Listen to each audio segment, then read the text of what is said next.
Was there once a universal language? How many ancient coins do you need to buy a sheep? Is death by 100 cuts the most painful way to die? These are some of the questions I'm going to try to answer for you in today's video on surprising archaeology.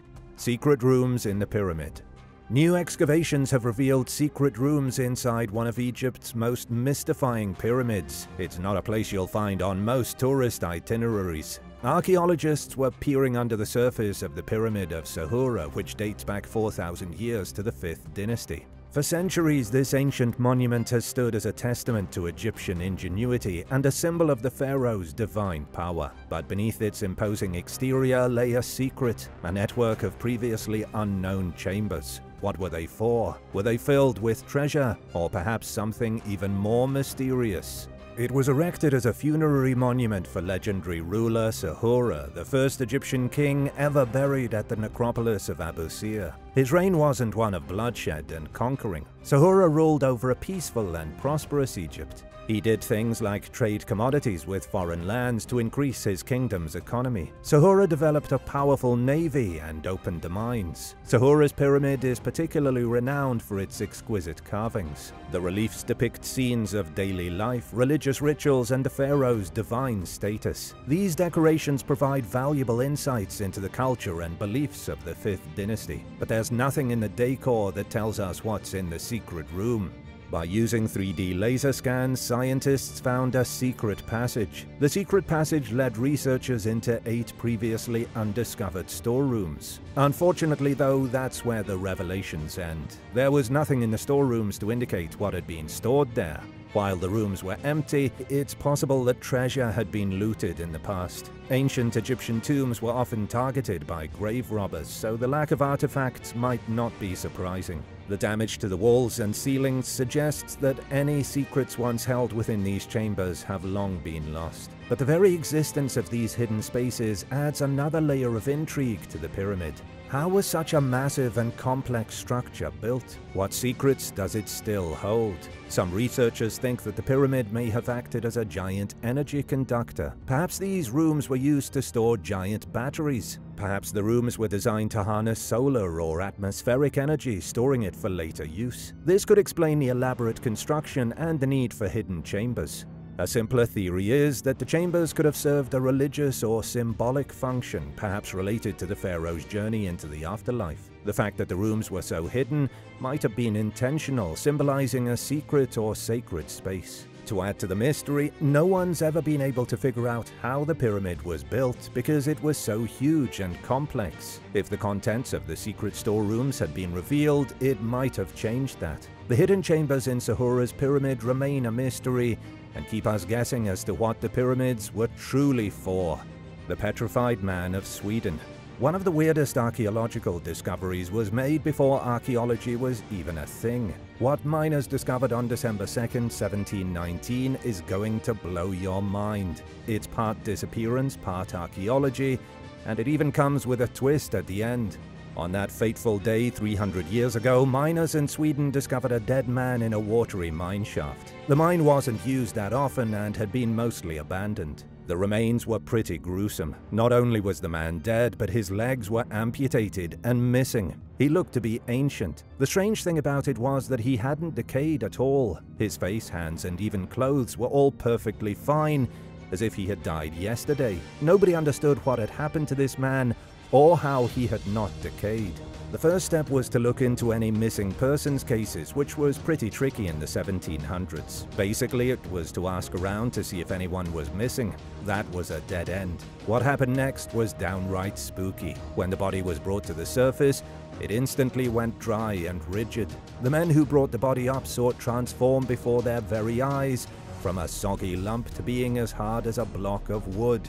Those present said the body turned into stone. This is how the man got his nickname, the Petrified Miner. What do you do with a legless man in the 1700s who defied all rational explanation? You put them on display. The petrified miner was put on display for all to see. He was touted as a mummy discovered deep underground with curious natural properties. Then his fiancée showed up.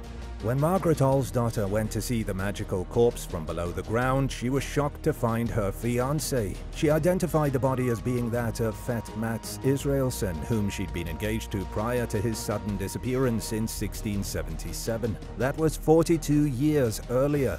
How did Fet Mats end up in the mine without any legs? And why didn't his fiancée report him missing? It would be one thing if he had disappeared and was found dead in a ditch, but in an abandoned mine shaft with 2 missing limbs. And what about the whole not decaying aspect? In truth, that turned out to be less mysterious than everyone thought. Naturalist Carl Linnaeus investigated the petrified miner and found that he had been covered with vitriol, a type of pesticide more commonly known these days as copper sulfate. It was the vitriol that had kept him from decaying, but as soon as the vitriol evaporated at the surface, his body began to rapidly dry out.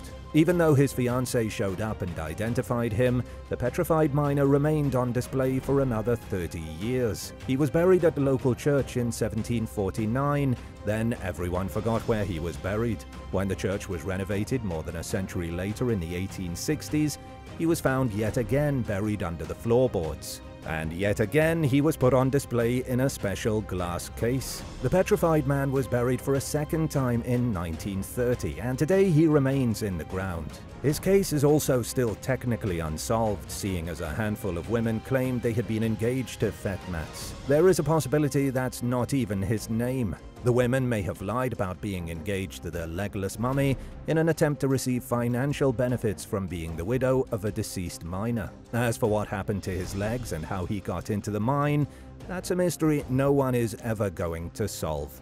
If you want to see Fet Mats for yourself, there's a replica that you should check out at the Fala Gruva Visitor Center the next time you're in Sweden. And now for a quick break. But first, I wanted to give a shout out and big thank you to Savannah Shepard and James D for supporting this channel. Be sure to subscribe if you haven't already for more videos about surprising archaeological discoveries. The Nameless God. A nameless, ancient and stylishly bearded god was recently found at a sanctuary in Turkey near the ancient city of Dalish. Scientists are scratching their heads because they just can't figure out who this deity is. The god seems to be covered in all kinds of astral symbols, which could be celestial bodies, the sun, the moon, stars, zodiac signs. But researchers can't quite pinpoint what the symbols represent. Could this be the key to unlocking a forgotten religion? A team of more than 60 researchers from Germany's University of Münster were involved in this recent discovery. They descended on the cult sanctuary like a forensic team at a murder investigation. They scanned the 2,000-year-old site looking for clues as to what strange things used to happen here. The team learned that the sanctuary existed through many time periods, starting during the Iron Age. Humans used this place for many thousands of years to worship an unknown god. Then, much later in the days of the Crusades, it was used as a Christian monastery. The stele is 5 feet tall and has been reused as a buttress inside a wall of the newer Christian monastery. When the original pagan temple was converted, the Christians took down the images of false idols and used them as scrap to build their monastery. Judging strictly on this one image, experts believe the god had something to do with fertility. Dr. Michael Blomer said the stele shows the god growing from a chalice of leaves, ornamented with astral symbols. That's about as far as the identification goes. There were dozens of fertility gods throughout the Roman Empire and beyond its borders, maybe even hundreds. Tracking down this one's name could prove impossible. The sword in the cellar. Imagine the shock of archaeologists excavating a 17th century samurai sword in the middle of Berlin, Germany. Not Japan, the land of the samurai, but Germany. You would never expect that. The sword has been identified by specialists as a wakizashi, typical of the samurai who fought for feudal warlords 400 years ago. A wakizashi was a backup weapon, a smaller sword used when a samurai was too close to pull out the katana. It was used for close quarters combat and even the ritualistic disembowelment so notorious with Japanese warriors known as seppuku. It was a savage way to die. The ritual was also sometimes carried out as a form of capital punishment if someone did something exceptionally bad. How did such an exotic weapon end up in Germany? It was found while excavating a narrow street that had once been lined with houses and commercial buildings. The street was heavily damaged by bombs during World War II. It wasn't until now that a lot of the crumbled cellars were excavated. Archaeologists found several underground chambers filled with rubble and artifacts from the war. Most of the stuff was likely discarded during the final days and hours of the Battle of Berlin. Researchers found stirrups, harnesses, and a lot of other military items. Amongst them was the heavily rusted wakizashi. The handle is in surprisingly good condition, with its textile wrappings still preserved. The blade isn't going to slay anyone any day soon, though it might give you a nasty infection thanks to all the rust. On the ferrule of the sword is the image of the Daikoku-ten, a Japanese deity of fortune and war. Experts don't think the sword belongs to a samurai. Instead, it was likely a gift from one of the Japanese missions to Germany in either 1862 or 1871. While I'm talking about samurai, here's a very curious historical fact you've probably never heard of. There was a really bizarre time in history when Abraham Lincoln could have sent a fax to a Japanese samurai. It's outrageous, I know, but that was life in the 19th century. The first fax machine was invented in 1843.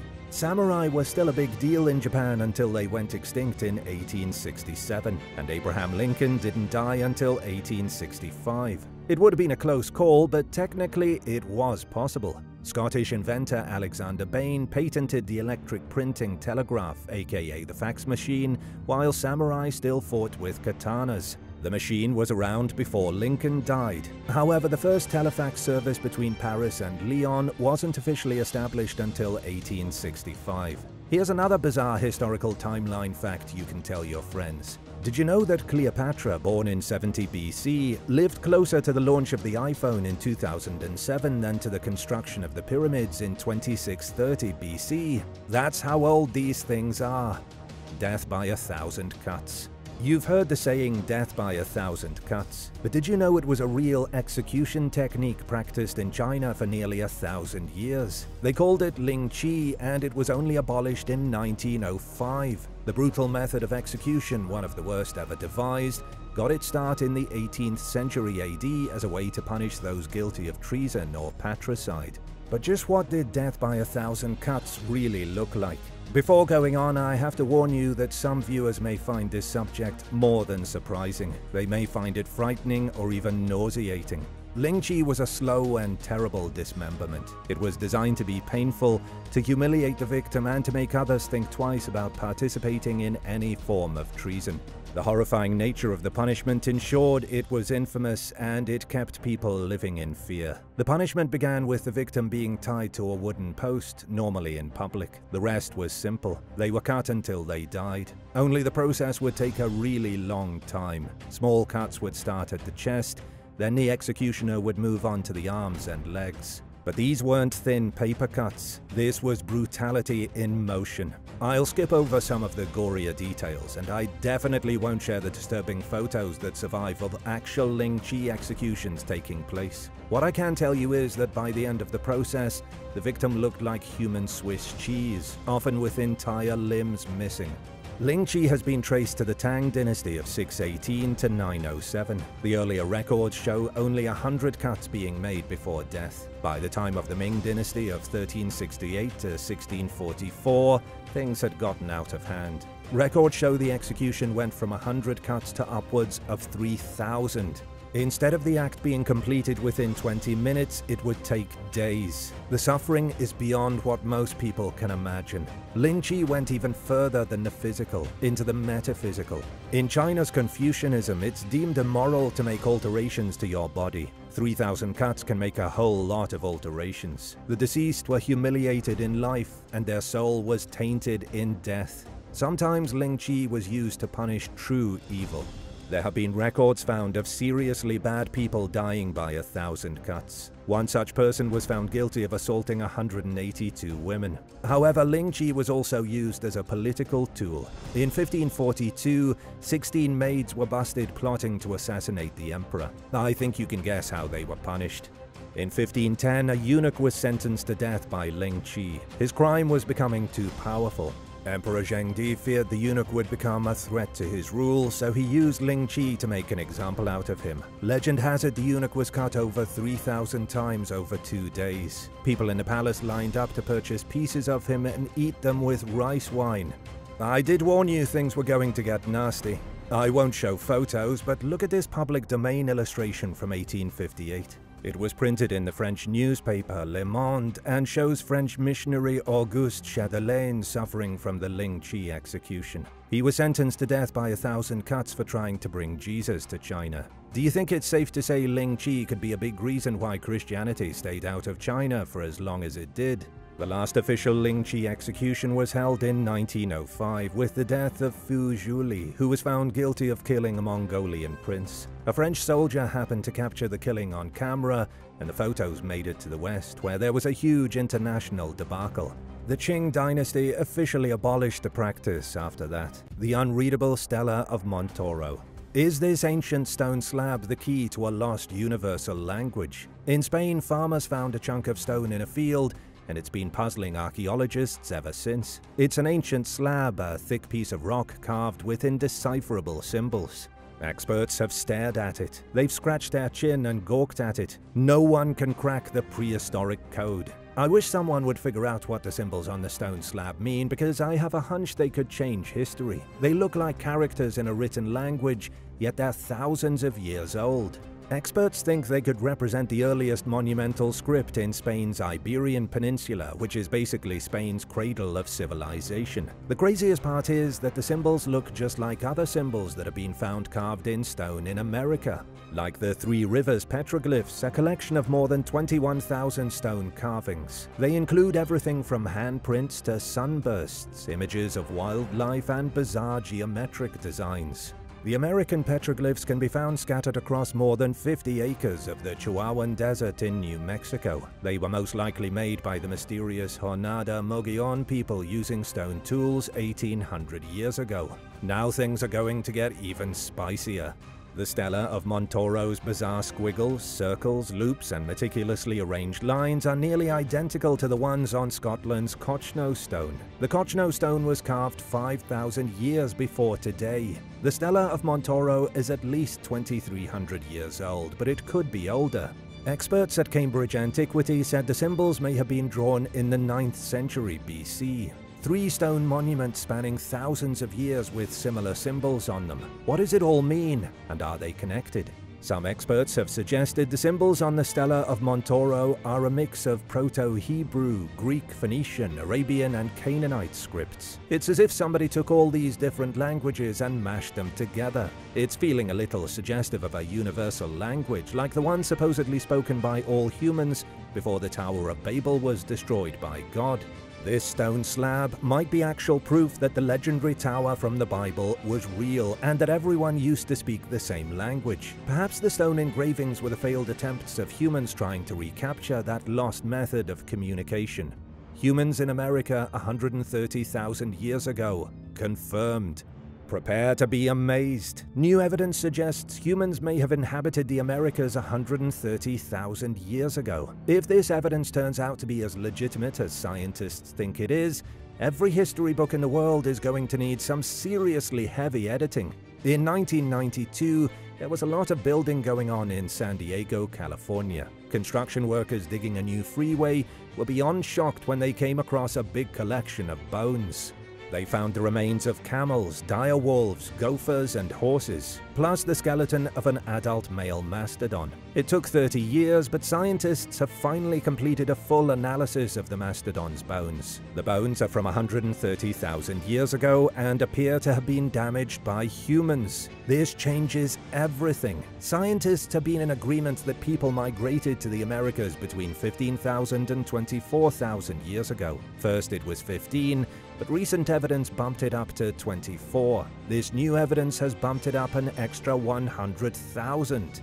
Thomas Demer is the principal paleontologist at the San Diego Museum of Natural History. He's also one of the authors of the new study. Thomas said he understands that 130,000 years is an extraordinarily old date. He also said that's what the evidence points to, and you can't argue with the evidence. At the site in San Diego, paleontologists identified around 300 bone fragments. The bone fragments were all beaten by something. They show evidence of being bashed on some sort of makeshift hammer. The impact signs are unmistakable.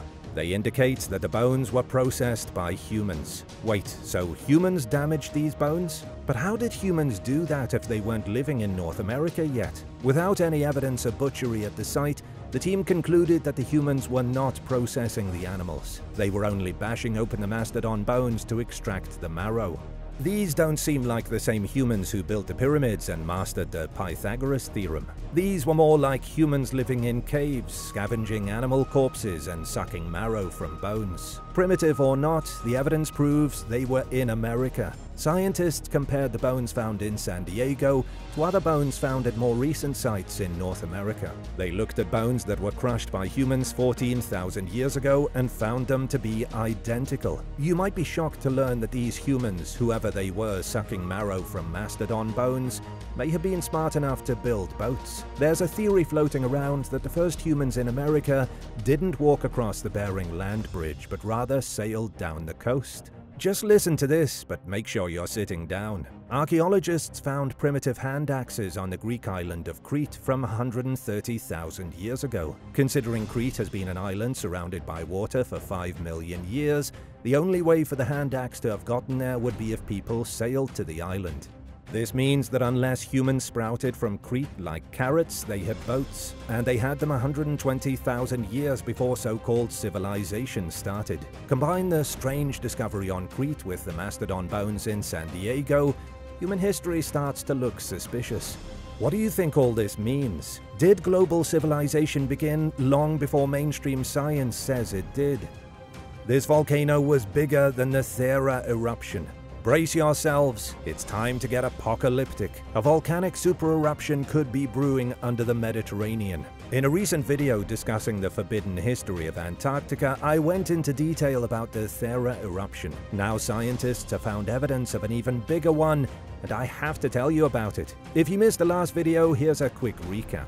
Mount Thea in Greece exploded around 1600 BC, blasting a hole in the island of Thea. The eruption was so big that it created earthquakes and tsunamis, while simultaneously filling the atmosphere with ash. The Thea eruption caused such widespread devastation that civilizations collapsed. The Minoans, considered Europe's first major civilization, was completely wiped out. Some have even blamed the Thea eruption for the sinking of Atlantis. It was the biggest volcanic eruption ever witnessed by humans, but it wasn't the biggest. Scientists drilling deep into the seabed near the remnants of Thea found evidence of an even bigger explosion. This one happened 520,000 years ago, and it happened underwater. The eruption was so colossal that it broke through the surface and shot upwards into the atmosphere. The event was 30 times bigger than what happened in 1600 BC. Luckily though, humans weren't around back then.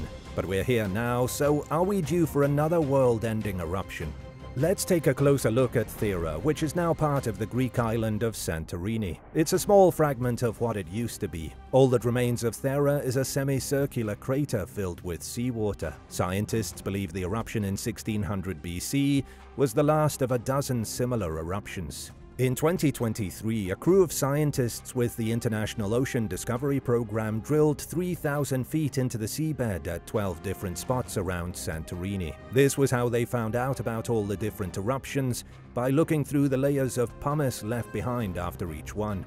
Okay, but are we toast or not? Scientists think the last of the big eruptions was 3,600 years ago, but it could be a trick. An eruption near Santorini killed 70 people in 1650. In 1950, there was some rumbling and a few lava flows emerged. In 2020 and 2022, studies showed magma collecting near the island of Santorini. That is not a good sign. If there's an eruption in our lifetime, say goodbye to civilization as we know it. Who was in Mongolia before the Mongols? Who ruled the Mongolian steppe before Genghis Khan? Finding anything archaeological in Mongolia is beyond difficult. The ancient nomads didn't leave much behind. They wandered endlessly, not building cities and not erecting monuments. That's what makes what I'm about to tell you so much more exciting. Archaeologists have uncovered an elite pre-Mongolian burial. They believe the grave belongs to a mighty steppe nomad who lived before the Mongols existed. You might be scratching your head right now, wondering who was in Mongolia before the Mongols. The new excavation was done by researchers from the Hebrew University of Jerusalem, along with Mongolian scientists and experts at Yale. The tomb dates to before Chinggis Khan established the Mongol Empire in 1206 AD, but after the fall of the Khitan Empire in 1125 AD. This was an intense period in Mongolian history. With the collapse of the empire, a political rat race unfolded as everyone tried to become the leader of whatever new nation was about to be born. Did the individual in the tomb play a role in these struggles? Let me tell you just a little bit about the Khitan Empire and its people. Starting around the 4th century AD, nomadic people from Northeast Asia solidified under one cultural identity in Mongolia, Northeast China, and Siberia. They spoke their own language and had their own writing system. Check out this map from Wikipedia showing their territory during the Liao dynasty, which was right before the empire collapsed. They were huge, taking up almost all of what's now China. After the fall, it took about 100 years for the Mongols to seize power and form their own empire. This elite burial dates from right in the middle. It was found to contain the skeletal remains of one person, though that person has no name. They were buried inside the ruins of a fortress which they likely ruled, but who they were and what kind of drama they were involved in just before the rise of the Mongols, we may never know. A Viking ship fit for a king. A Viking longship was left in the middle of a field, and experts are trying to figure out why. They're also trying to collect all the pieces because they're scattered across the field like Lego pieces. The mystery behind the boat started in 2018. A group of researchers with metal detectors looked through the farmer's field in Norway and found iron rivets. This was sure evidence of a boat being somewhere nearby. So scientists conducted a ground-penetrating radar survey. The survey revealed the presence of an enormous burial mound. This was a legit Viking burial from 1,000 years ago. Archaeologists were beside themselves with excitement at digging this thing up. The issue was the field itself. Agricultural activity over the years had already destroyed the mound and scattered whatever was in it across the surface. It's why the rivets were found all over the place like loose bits of shattered glass. Still, scientists got to excavating. Researchers with the University of Oslo dug up the burial mound and confirmed that it once contained a ship. Team member Christian Lochsen-Rodsrud said the site was significant during the Viking Age. Sadly though, the ship is long gone. Somebody ploughed over it, and that's a real shame because judging by the size of the ruined mound, the longship was gargantuan. About 70 rivets have been collected, and from that alone archaeologists can tell a lot. They know the wooden planks held together by the rivets were fairly thick, meaning the boat was a beast. You're likely still curious why the boat was buried in a mound in the first place. That was just how the Vikings did things. The Egyptians had their pyramids and the Vikings had their boats. Historians think the ship may have been used to bury legendary Viking King Bjorn Farman, who was the son of even more legendary Viking Harald Fairhair. Bjorn was killed by his evil brother Eric Bloodaxe. They sure don't name people like they used to. Nobody had nicknames quite like the Vikings. Maybe they had such cool nicknames because they were secretly gamers. Listen to this. The best preserved Viking ship burial ever found is the Gokstad, built around the year 900 AD. It was discovered underneath a farm near Oslo. The boat had 16 oars on each side, meaning it could hold a crew of 34. It was a very big boat. Along with the ship in Gokstad, archaeologists also found a skeleton of a man in his 40s surrounded by the bones of several horses and dogs, a dead peacock, and treasures. Relics of the Viking Age like kitchen utensils, wooden furniture, and a gaming board. The Vikings apparently loved to play board games. This is how much a sheep used to cost. How many coins did you need to buy a sheep 700 years ago? It's a question that might be keeping you up at night. If so, luckily I have the answer. In 2016, 200 coins from the 1300s were discovered by accident in a forest near Zurich, Switzerland. Researchers say those 200 coins would have been enough to buy 25 sheep. That's 8 coins per sheep. But how much was each coin worth? And how did you even go about getting a coin in the 1300s? The reason I brought all this up is to sneakily segue into a shocking new discovery made during the construction of a swimming pool in Germany this year. While laying some underground piping in May, blue-collar worker Klaus Volker found small metal plates in the earth. Realizing they were ancient, Klaus called his local archaeologists. By the same time, on the next day, 1,000 coins had been dug up from where Klaus was laying his underground piping. Then it rained, but that didn't stop the researchers. They went back with metal detectors and, standing in mud up to their knees, found another 600 coins. That's 2 days and 1,600 coins. Most of the ancient bits of currency were minted around the year 1320, likely in Germany. Andreas Hasses-Berner from the State Office for Monument Preservation said that was enough coin to buy 150 sheep. That's just how you measured things in the Middle Ages, by how many sheep they could buy. I bet people used to say, "I remember when you could buy a sheep for a coin and a basket of raspberries." In reality, the discovery of the coins suggests something much darker than purchasing farm animals. The site where the coins were found was a settlement for miners. A stockpile of this size suggests somebody was hoarding their money. But for what? One possibility is that the stash was being kept as payment for a mercenary army. Mercenaries could be used to protect a mining site from raiders or would-be thieves. The fact such protection was needed hints at political instability in the region. Then again, maybe somebody had been saving their paychecks for a few years only to misplace their collection and never find it again. What's a historical question that really is keeping you up at night? Let me know in the comments and maybe I can answer it in a future video. Thanks so much for watching and come back soon. Remember to subscribe and I'll see you next time.